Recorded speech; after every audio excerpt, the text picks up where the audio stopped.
Hallyday.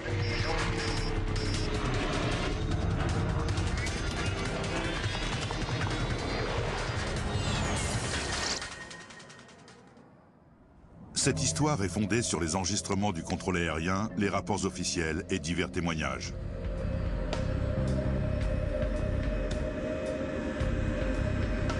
Mardi 2 août 2005, à l'aéroport Roissy-Charles de Gaulle. Les 297 passagers embarquent sur le vol Air France 358 à destination de Toronto. Au fond à gauche. Philippe Lacaille voyage avec son épouse et 2 de leurs 4 enfants.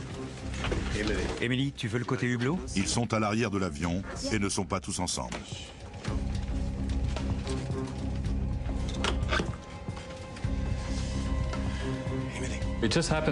On a été séparés d'Émilie.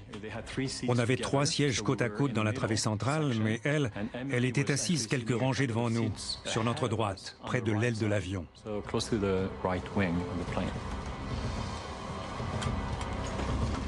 Pour Eddie O, le vol 358 est la suite d'un voyage entamé à Johannesburg. Je suis étudiant au Canada, à l'université de Queen's. Et tous les étés, je retourne en Afrique du Sud. Eddie est très chargé. J'avais toutes mes affaires, mes livres, mes vêtements, tout l'argent pour les frais de scolarité de l'année, mes ordinateurs portables. C'est aussi une étape supplémentaire du long voyage qui ramène Johan Cordaribundok de Thaïlande.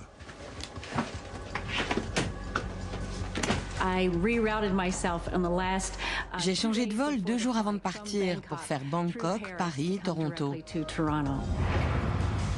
Tandis que les passagers embarquent, le pilote et le copilote s'installent à bord de l'Airbus A340.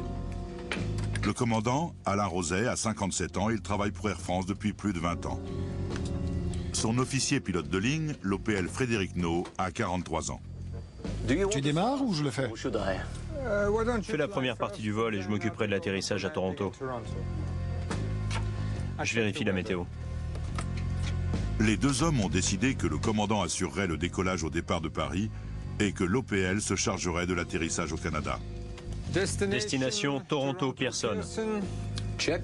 Les équipages se partagent souvent les opérations afin que le copilote accumule de l'expérience. Un jeune homme entre dans le poste de pilotage. Bonjour, je m'appelle Maestro Chaussé. Fils d'un employé d'Air France, il a le droit de voyager gratuitement dans un jump seat. J'ai déjà fait ça et je me tiendrai tranquille.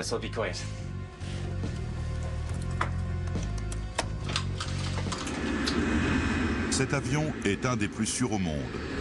Depuis son apparition en 1993, l'A340 présente un bilan de sécurité excellent.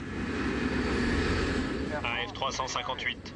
Air France 358, piste 27 gauche, autorisation de décoller. Autorisation de décoller, AF 358. Bon après-midi, messieurs. Peu avant 14 h, le vol Air France 358 décolle de Roissy-Charles de Gaulle.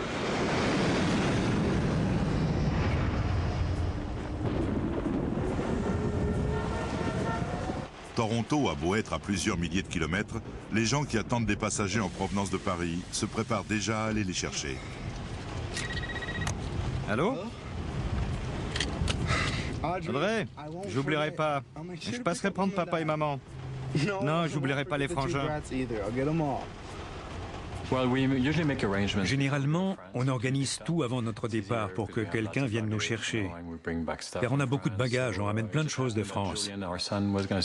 Notre fils Julien passait l'été à Toronto et il pouvait nous prendre. Je t'appelle dès qu'on arrive, t'inquiète pas. Je m'en occupe, d'accord. D'accord. Allez, à plus tard, salut. Bye.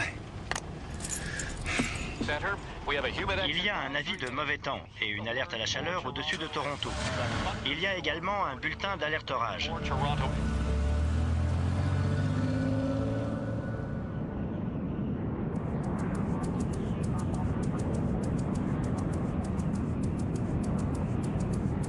Le voyage Paris-Toronto dure en général 8 heures. Et alors qu'il approche du Canada, le vol 358 d'Air France a tout d'un vol ordinaire.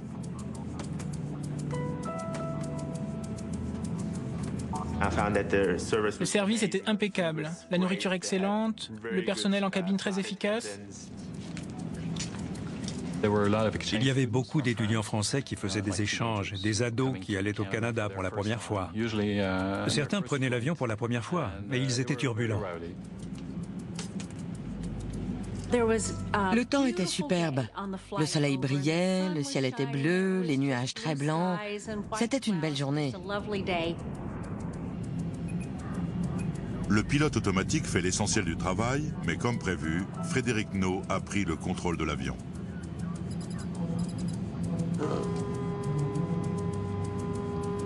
Il y a un nouveau bulletin météo. Les deux hommes reçoivent régulièrement des bulletins météo. Couvert et pluvieux, risque d'orage, température légèrement supérieure à 20 degrés.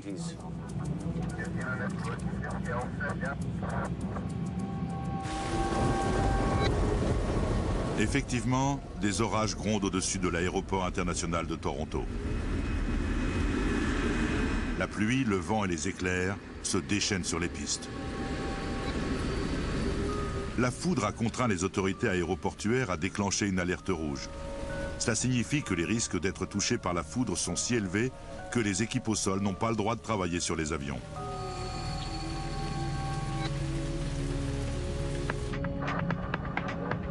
Au moment où le vol 358 approche de l'aéroport, il est placé en circuit d'attente.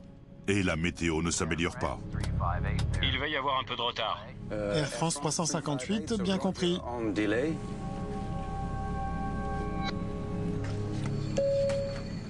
Mesdames et messieurs, ici le commandant de bord. J'ai le regret de vous annoncer un léger retard dû aux mauvaises conditions météo au-dessus de Toronto.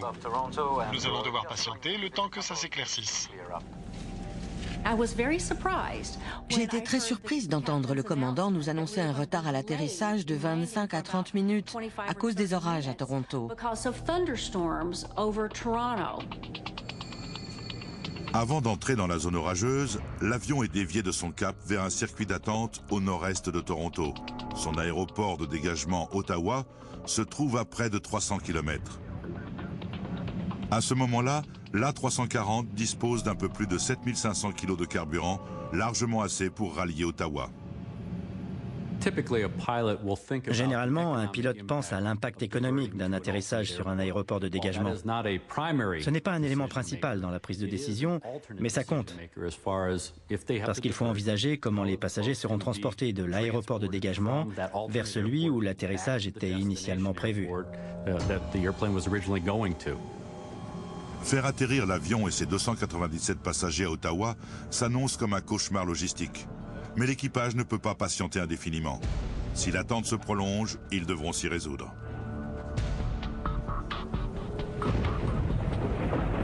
Air France, Toronto arrivé. Attente terminée. Autorisation de suivre le point de cheminement Oisy 2. Maintenez-vous à 5000 pieds. Air France 358, annulation d'attente bien reçue. Autorisation à suivre Oisy 2. Malgré l'orage qui continue à se déchaîner à proximité de l'aéroport, l'équipage reçoit l'ordre d'entamer la procédure d'atterrissage.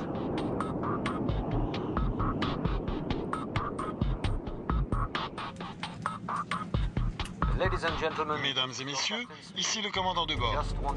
Nous commençons la descente vers Toronto. Nous devrions nous poser à 16 h, heure locale.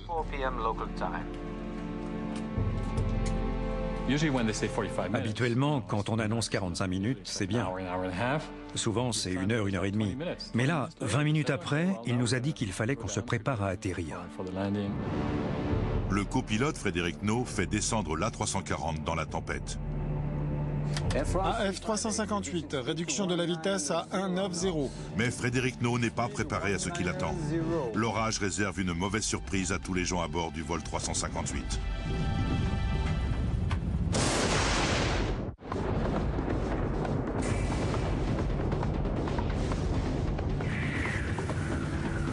L'orage se déchaîne de plus en plus dans les rues de Toronto.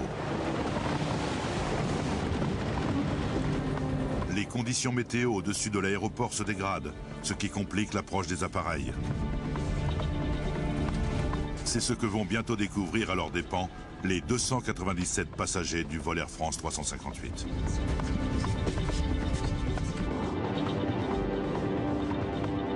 Volet 2. Volet 2. Vitesse F. Sortez le train. Train sorti. Spoiler en position. 4 trains sortis. Train sorti, spoiler en position, 4 trains sortis.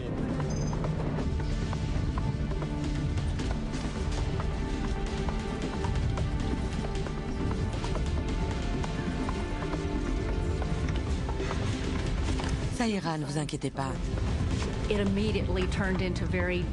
Tout de suite, le ciel et les nuages sont devenus noirs. Ça secouait un peu. Dehors, c'était vraiment un orage. Mais pour moi, ça n'était rien de plus qu'un atterrissage par temps orageux. Mais tout le monde ne partage pas cet avis. L'avion était vraiment très secoué. Il y avait beaucoup de turbulences. On était au milieu d'une zone météo très mauvaise et je ne m'y attendais pas du tout.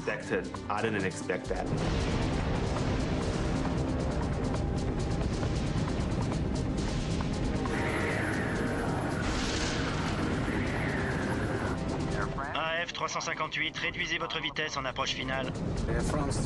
Le copilote a mis l'avion en position et il est sur le point de le poser. AF 358, reçu. Volet au maximum. Volet au maximum.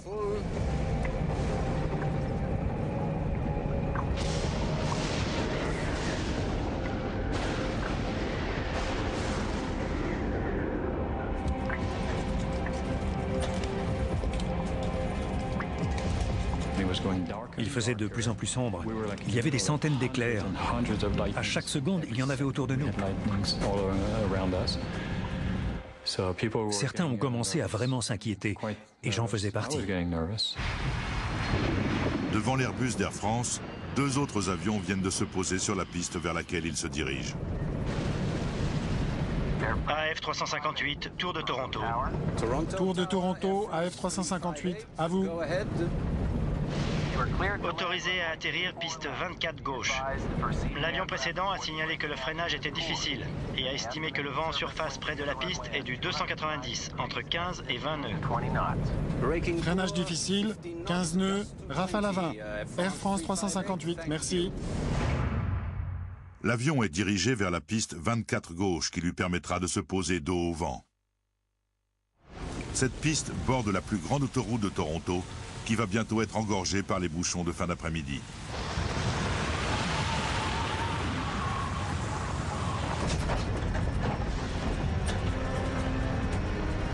S'attendant à des vents imprévisibles et de l'eau de pluie sur la piste, le pilote et le copilote préparent l'atterrissage. Sélecteur frein sur médium. Médium. L'approche finale a été infernale. Il y avait des éclairs partout, des turbulences énormes. On sentait que le pilote se battait pour maintenir l'avion dans son alignement avec la piste et qu'il avait un mal fou à y arriver.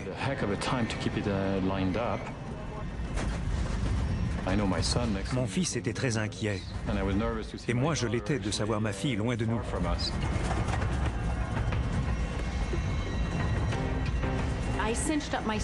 J'ai resserré ma ceinture. Je m'attendais à un atterrissage très dur. Soit on allait être plaqué sur la piste, soit le pilote allait remettre les gaz pour faire un posé-décoller. Mais ça ne serait pas un atterrissage normal.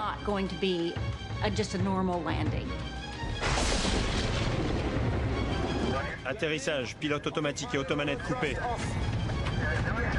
À 16h02, le vol 358 est au-dessus du début de la piste.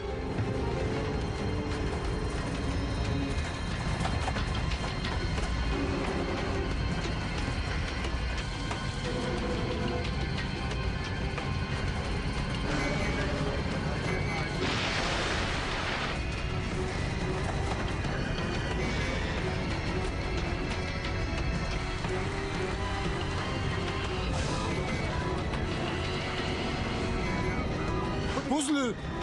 Pose-le!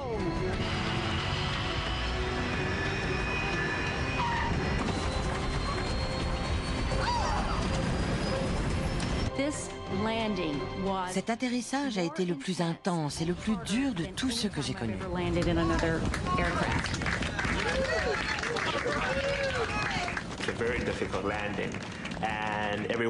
L'atterrissage a été très difficile. Tout le monde s'est mis à applaudir. La dame assise à côté de moi, je m'en souviens très bien, a dit « Quel atterrissage !»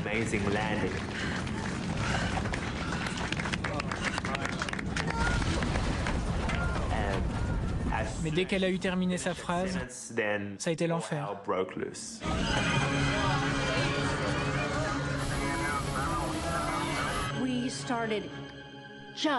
L'avion a commencé à tressauter violemment. On avait l'impression d'aller à 160 à l'heure sur une route pleine de nids de poules de plus d'1 mètre.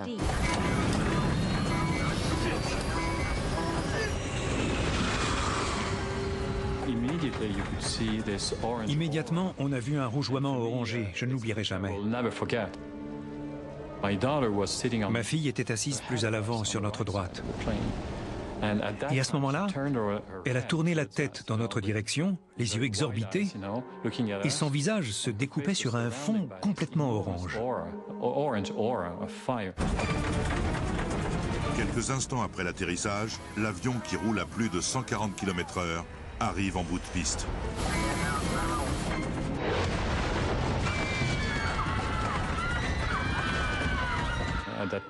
À ce moment-là, j'ai cru qu'on allait tous mourir. Personne ne survit à ce genre de choses. C'était la fin.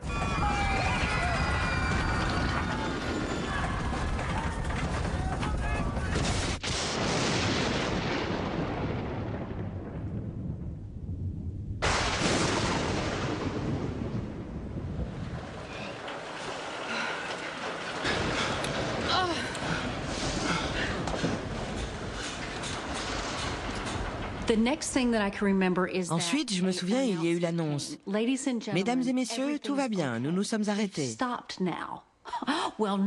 Tu m'étonnes qu'on s'était arrêtés. Mais tout n'allait pas bien, car j'ai tout de suite senti une odeur de carburant. L'odeur se répand en cabine.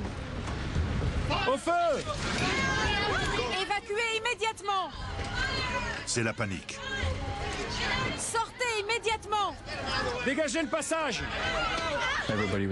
Tout le monde s'attendait à ce que l'avion explose. C'était évident. La fumée et les flammes se répandent rapidement et c'est la cohue pour sortir.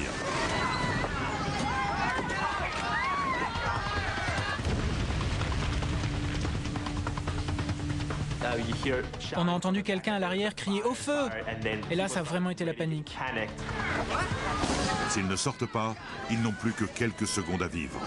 2 minutes après le début d'un incendie, la situation devient intenable. Donc, on essaie de procéder à une évacuation dans un délai de 90 secondes, tout en s'assurant qu'elle se fera autant que possible en sécurité.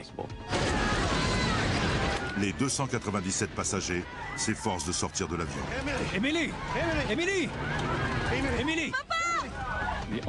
La seule chose qui comptait, c'était d'atteindre ma fille Émilie, qui était assise 2 rangées en avant de la mienne, et de me coucher sur elle pour la protéger de l'explosion.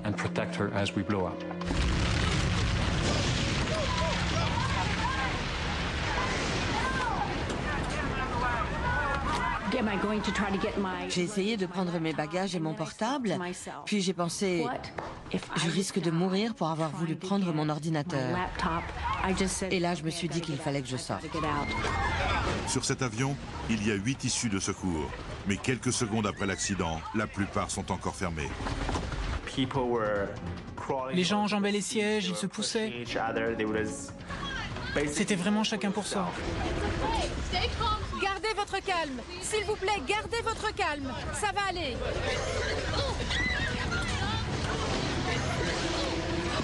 La porte! Ouvrez la porte!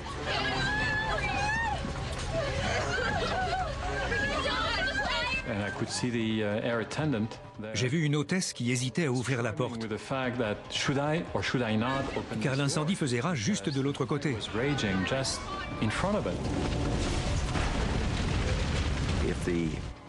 Si les réservoirs sont éventrés et que beaucoup de carburéacteurs s'écoulent sur le sol, il y a suffisamment de chaleur et de flammes pour faire fondre le revêtement de l'avion en quelques minutes. À l'avant de l'appareil, une épaisse fumée entre par une des ouvertures de secours et Joan Cordari Bundock se précipite de l'autre côté de l'avion. Le monsieur qui était devant moi tenait son sac, mais ça l'encombrait pour descendre le toboggan d'évacuation. C'était un homme assez corpulent. Et le toboggan ne s'est pas déployé jusqu'au bout. Donc j'ai basculé par-dessus ce monsieur et je suis tombée par terre. Eddie O a lui aussi trouvé une sortie, mais sans toboggan. Des gens me poussaient en avant. Je n'arrivais pas à me retenir. Et je voulais pas sauter car j'étais au moins à 5 mètres de haut.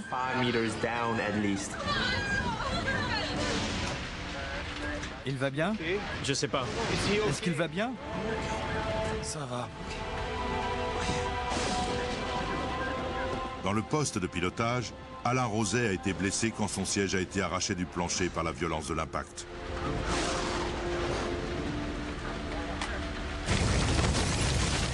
De précieuses secondes s'écoulent avant que l'hôtesse parvienne à ouvrir l'issue de secours à côté des sièges de la famille Lacaille. Malgré les flammes et la fumée qui les attendent au dehors, les passagers sautent de l'avion.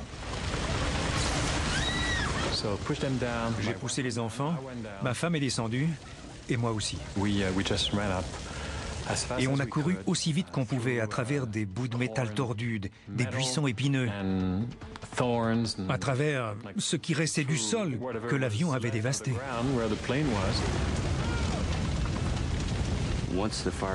Au bout d'un moment, l'incendie s'infiltre à l'intérieur de l'avion. Comme dans un appartement, les sièges et les rembourrages contiennent de la mousse. Et quand elle prend feu, ça dégage des vapeurs toxiques. C'est l'élément le plus mortel d'un sinistre.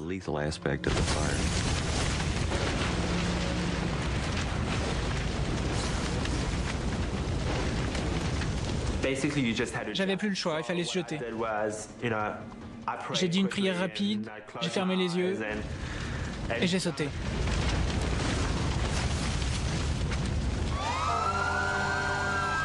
Les secours arrivent sur les lieux 52 secondes seulement après l'accident.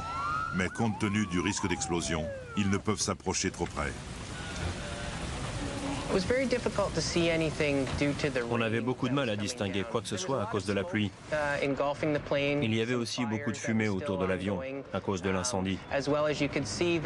Mais on voyait que certaines parties de l'appareil avaient été arrachées. Il y avait des roues à côté de l'autoroute et des morceaux d'ailes.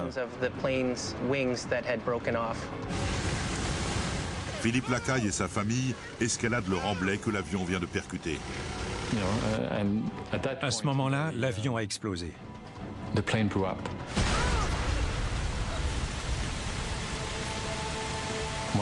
Une fois, deux fois, trois fois. On sentait et on entendait ces explosions énormes. J'ai regardé la première, car je n'en croyais pas mes yeux. Et j'ai vu ce que j'ai pris pour des bagages projetés dans les airs. Et à ce moment-là, je me suis dit que ça aurait pu être nous.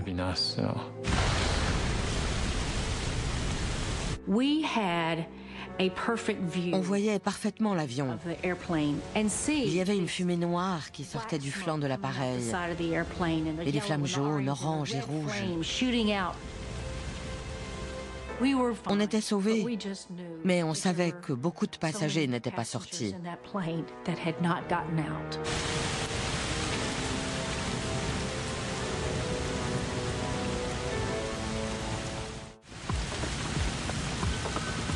Malgré l'intervention des pompiers de l'aéroport de Toronto, les flammes dévorent le fuselage de l'épave qui continue de cracher de la fumée.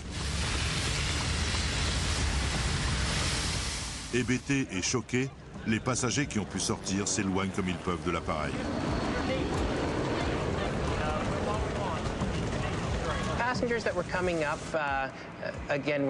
Les passagers qui arrivaient étaient trempés et couverts de boue. Plusieurs d'entre eux pleuraient. Ils cherchaient d'autres passagers, des membres de leur famille ou des amis qui se trouvaient avec eux. Il y a environ 35 minutes, un avion est sorti de la piste à l'aéroport international de Toronto. Les images du drame sont rapidement diffusées par les télévisions locales. Audrey, une des filles Lacaille, est sous le choc. Elle a allumé sa télé et elle a vu le crash de l'avion d'Air France en direct. Elle l'a vu exploser et brûler. Il y aurait 250 personnes à bord. Pour l'instant, nos correspondants sur place ne peuvent pas nous dire s'il y a des survivants.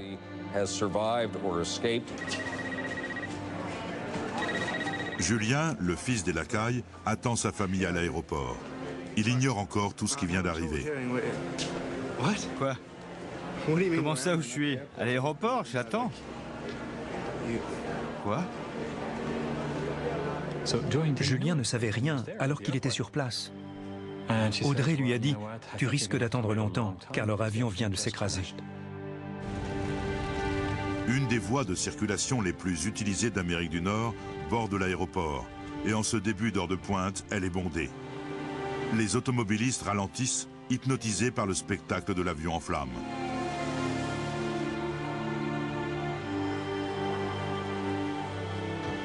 Certains passagers qui se sont extraits de l'épave arrivent tant bien que mal au bord de l'autoroute.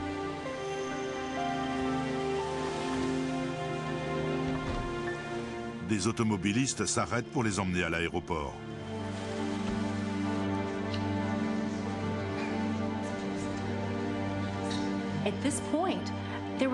À ce moment-là, il n'y avait que 25 ou 30 personnes avec moi dans l'aéroport. Et là, on s'est demandé, il ne reste que ça? Le personnel de l'aéroport s'efforce d'identifier les survivants au fur et à mesure qu'ils arrivent. Ils étaient complètement désorganisés.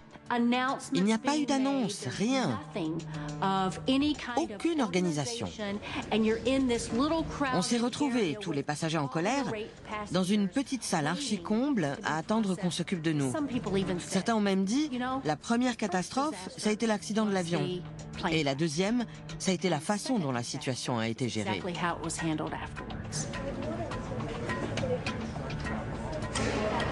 Pour les proches et les familles, l'attente est terrible. Julien Lacaille redoute le pire. Pendant au moins 1h30, il nous a cru morts. C'est honteux, car bien sûr, nous, on a paniqué, on a eu la peur de notre vie. Mais les familles qui attendaient les passagers ont eu encore plus peur, car pour elles, ça a duré bien plus longtemps. Elles ont vraiment cru que leurs proches étaient morts. Au bout de plusieurs heures, les passagers et leurs familles sont enfin réunis. Julien! Julien! Vous allez bien? On va bien. Quand on a retrouvé Julien, il était 23 heures. C'était... On a eu tellement de chance. Tellement de chance d'être en vie.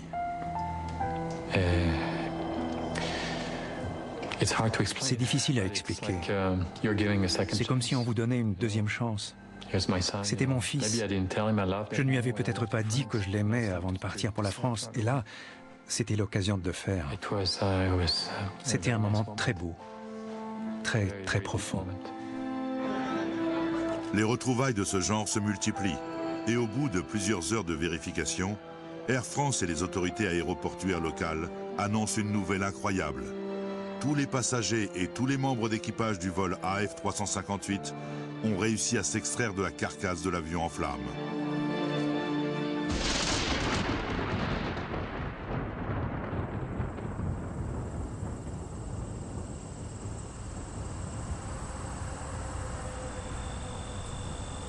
Le lendemain, il ne reste que des débris carbonisés.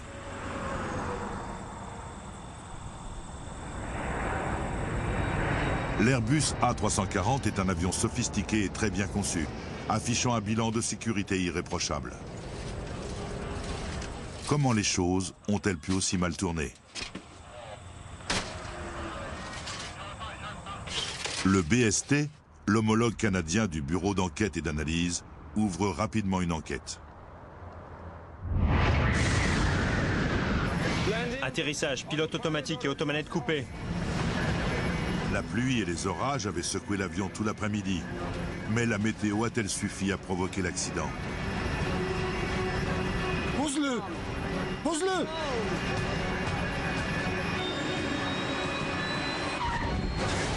Ni le pilote ni le copilote ne se sont exprimés publiquement au sujet de l'accident. Nous devons évacuer immédiatement. Compte tenu des procédures judiciaires ouvertes peu après l'accident, le personnel d'Air France ne s'est pas exprimé dans les médias.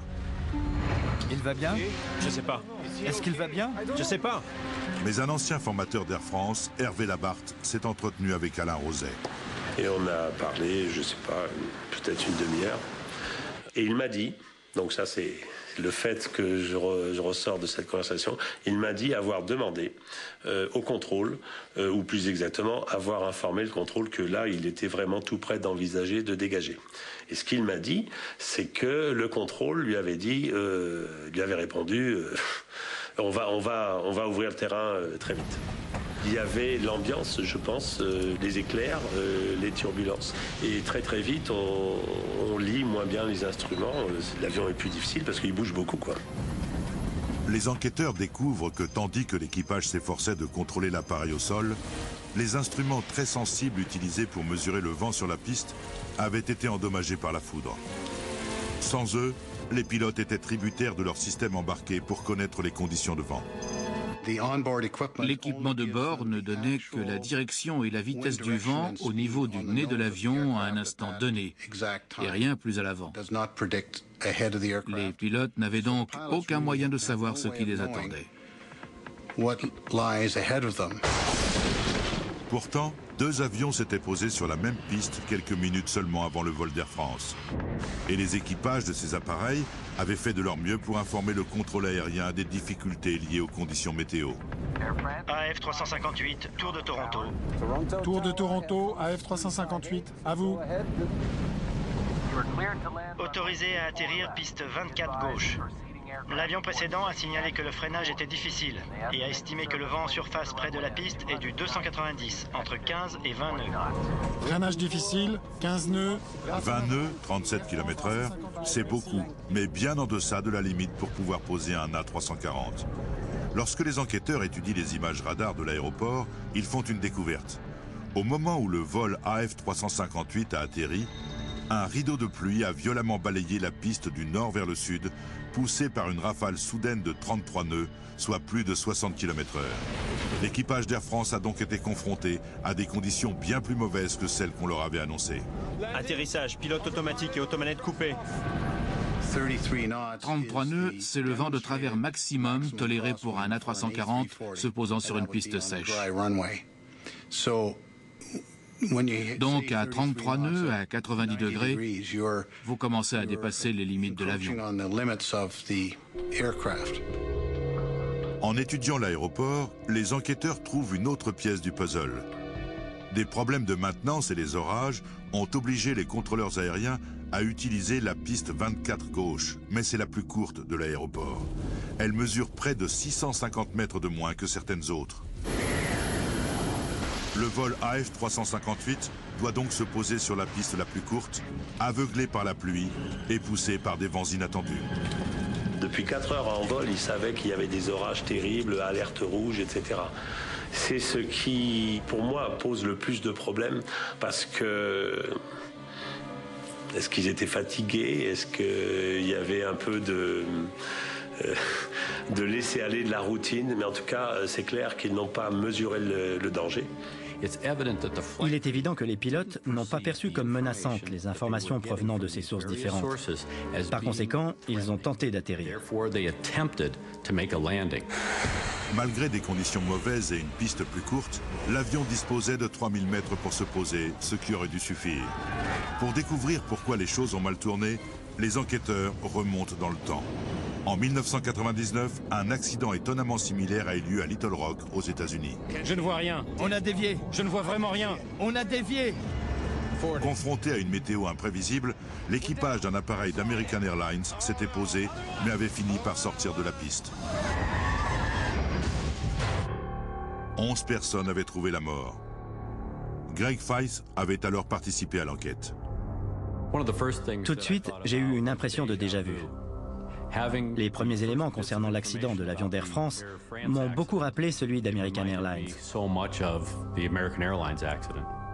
À Little Rock, Greg Feist avait découvert que l'équipage avait commis une erreur dramatique qui était en grande partie à l'origine du drame. Les pilotes n'avaient pas suivi toutes les procédures et les spoilers n'étaient pas armés. Or, ça permet de réduire la portance des ailes et ça fait appuyer lourdement l'avion sur la roue de train principale pour un freinage optimal. Les spoilers ne sont qu'un des moyens d'arrêter un avion de ligne. On utilise aussi des inverseurs de poussée ou reverse pour diriger la poussée des turbines vers l'avant lors de l'atterrissage et enfin des freins sophistiqués. Pour s'assurer qu'il n'y a pas eu de problème mécanique, les enquêteurs examinent ces 3 modes de freinage.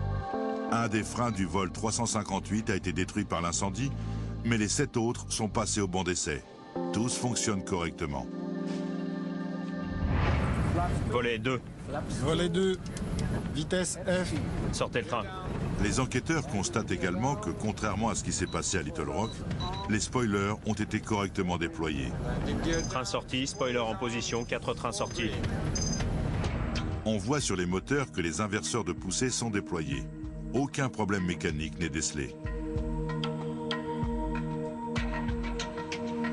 Mais pendant que l'enquête se poursuit, le Figaro publie un scoop.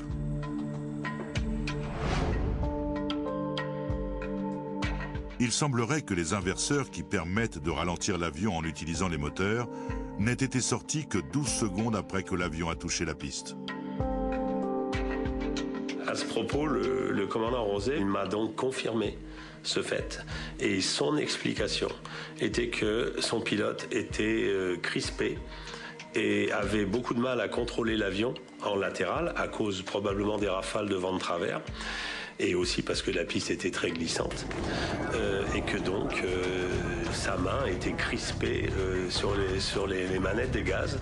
Ça empêchait aussi le commandant de le faire lui-même et les reverses ne sont pas sorties. Peu après la parution de l'article, les enquêteurs publient leur rapport préliminaire et ils confirment la version du Figaro. Le BST explique que même si les inverseurs de poussée étaient sortis, ils n'ont pas été déployés dès que l'avion a touché le sol. En fait, il a fallu attendre 17 secondes avant qu'ils atteignent leur puissance maximale. La question du pourquoi de ce retard a été soulevée dans le rapport préliminaire. Et je ne m'aventurerai pas à spéculer sur sa nature ou sur sa cause. Je sais simplement qu'en règle générale, les pilotes sortent les reverse dès que possible pour avoir un freinage maximal. Les enquêteurs mettent en lumière d'autres éléments troublants survenus dans les dernières secondes du vol 358. Lorsqu'il est arrivé au-dessus de la 24 gauche, l'avion était 2 fois trop haut et il s'est posé donc presque à mi-piste. Pose-le! Pose-le! Vu les conditions météo, l'équipage n'avait pas assez de temps pour s'arrêter. Une fois que l'avion est sur la piste, le pilote doit décider soit d'y rester pour essayer de se sortir de ce pétrin, soit annuler l'atterrissage, remettre les gaz, redécoller, faire un tour, reprendre ses esprits et tenter un deuxième atterrissage. Dans un poste de pilotage, les décisions ne sont pas unilatérales. Pilote et copilote travaillent en tandem. Si le commandant voit que l'atterrissage va mal se terminer, il doit remettre les gaz. Il doit faire cette procédure d'atterrissage interrompue. C'est une obligation. Et bien entendu, si le copilote de lui-même le voit, c'est à lui de le faire en premier. Mais le commandant de bord a cette responsabilité d'intervenir pour ne pas laisser se dérouler un atterrissage trop long, ça c'est clair. Au moment où l'avion a touché le sol, il n'avait plus que 1500 mètres pour s'arrêter. Et le fait que les reverse n'aient pas été sortis immédiatement a fait perdre de précieuses secondes. Est-ce que l'action des réverses immédiates aurait fait une différence? Oui, bien entendu dans le cas général, puisque l'efficacité des réverses est à son maximum à grande vitesse, c'est-à-dire tout de suite à l'atterrissage. Et c'est tout l'intérêt des réverses, on peut résumer en parlant de freinage aérodynamique.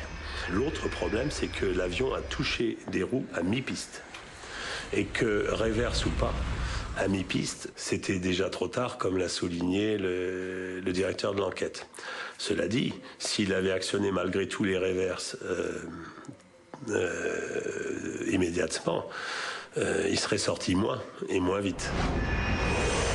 Par gros temps, la marge d'erreur est quasiment nulle. Cet après-midi-là, la pluie, une bourrasque de vent, un atterrissage tardif et une piste courte ont scellé le sort du vol 358. Les spécialistes de l'aéronautique sont d'ailleurs inquiets quand ils constatent que le nombre de sorties de piste reste encore trop fréquent de par le monde et que les procédures de sécurité pour les empêcher n'ont pas été mises en place.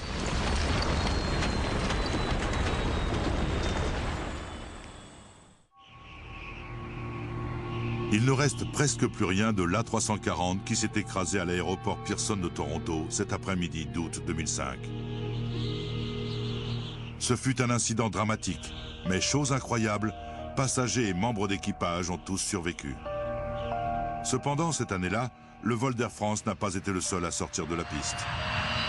Dans le monde, on a dénombré 37 sorties de piste en 2005, et les causes de ces incidents étaient étonnamment similaires. Certaines causes reviennent sans arrêt lors des sorties de piste. Les conditions météo, l'état de la surface de la piste, elle peut être mouillée, gelée ou enneigée, et une allure excédant la vitesse d'approche à respecter suivant le type d'appareil, ce qui fait que l'avion ne ralentit pas suffisamment. Tous ces facteurs sont récurrents lors des accidents de ce genre. Contrairement à l'accident de Toronto, d'autres du même genre ont fait des victimes. Cet avion est sorti de la piste à Chicago quelques mois après celui d'Air France et a provoqué la mort d'un enfant qui se trouvait dans une voiture. Beaucoup d'aéroports anciens, en particulier dans les grandes villes, qui se sont étendus vers les aéroports, ne peuvent consacrer qu'un espace limité aux aires de dégagement. Il faut songer à ce qui se passe quand la piste est couverte de neige, de glace ou d'eau stagnante. Cela nuit à la distance de freinage de l'avion. Ajoutez à ces conditions un vent arrière qui soufflait lors de l'accident du vol d'Air France. Et quand vous additionnez ces facteurs, vous augmentez les risques à l'atterrissage de 50%.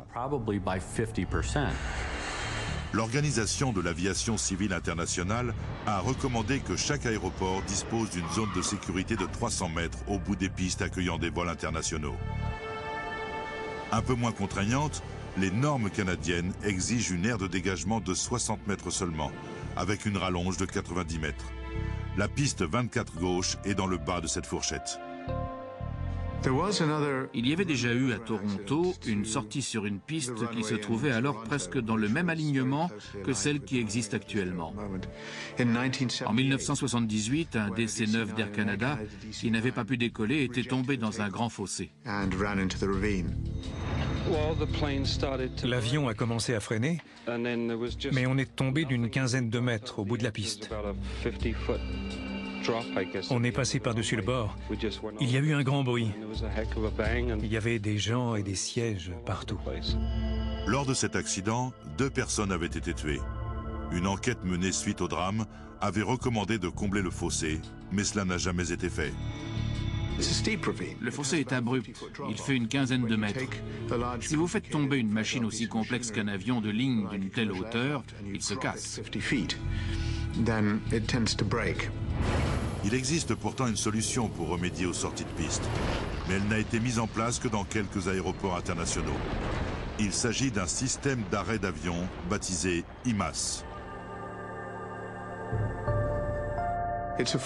C'est une couche d'une sorte de pierre artificielle ou de gravier artificiel d'une certaine profondeur.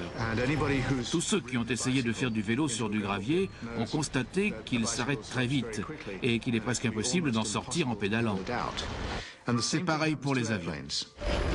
Seuls quelques aéroports dans le monde ont installé ce système. C'est nettement plus efficace que le freinage par friction et incomparablement plus efficace que les inverseurs de poussée et les spoilers. Bien réalisés, ces systèmes peuvent stopper un avion de grande taille, quel que soit l'état de la piste, sur une distance très courte. Nous devons évacuer immédiatement. Une des directives de sécurité a cependant bien été respectée lors de l'incident du vol 358. Malgré la fumée et les flammes, l'équipage s'est assuré que tous les passagers évacuaient l'Airbus en 90 secondes.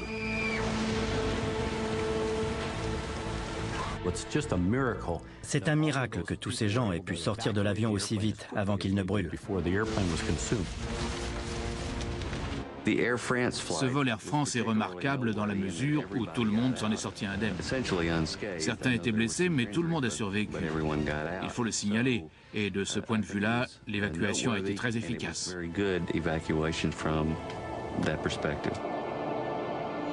Le commandant Alain Rozay ne revolera sans doute plus pour Air France. Ses blessures ont nécessité des traitements très lourds et à la date de l'accident, il était à moins de 3 ans de la retraite. Le commandant Rozay, il revivait tous les matins les flammes, le bruit, sa blessure, et il était très triste de terminer sa carrière comme ça en ayant cassé un avion. C'est affreux pour un pilote, affreux. Frédéric Naud, le copilote, a été suspendu pour une période de 3 mois. Au début de l'année 2006, il a repris du service chez Air France. D'après les témoignages, après avoir aidé le commandant Rozay, il a été le dernier à quitter l'avion.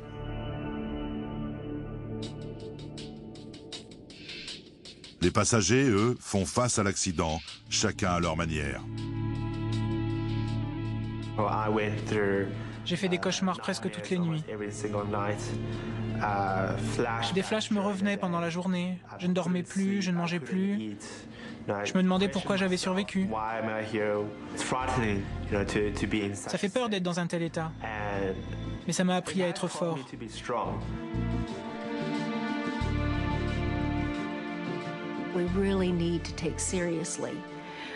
Il faut vraiment prendre au sérieux les directives de sécurité et les consignes d'évacuation. Car on ne sait jamais. C'était un vol sans histoire. Il n'y avait aucun signe annonciateur d'un problème. Tout a basculé à la dernière seconde. Dieu merci, je suis là pour en parler aujourd'hui. La porte! Ouvrez la porte! Il y a eu beaucoup de négatifs dans cet accident. Il y a eu beaucoup de positifs. Le négatif, c'est « je vais mourir, c'est horrible, je fais des cauchemars ». Et oui, je suis traumatisé, mes enfants aussi. Mais il y a aussi du positif. Je suis en vie. On m'a donné une deuxième chance. On m'a donné une deuxième vie. Et nous tous, ma femme, mes enfants et moi, nous avons ressenti ces mêmes effets positifs. Il faut donner, faire quelque chose pour autrui, ouvrir son cœur et faire preuve de compassion à l'égard des gens qui en ont besoin. C'est presque thérapeutique pour nous. Plus on fait pour autrui, mieux on se sent. Donc, je me suis dit que si je pouvais ouvrir mon cœur aux autres, ça m'aiderait, moi aussi.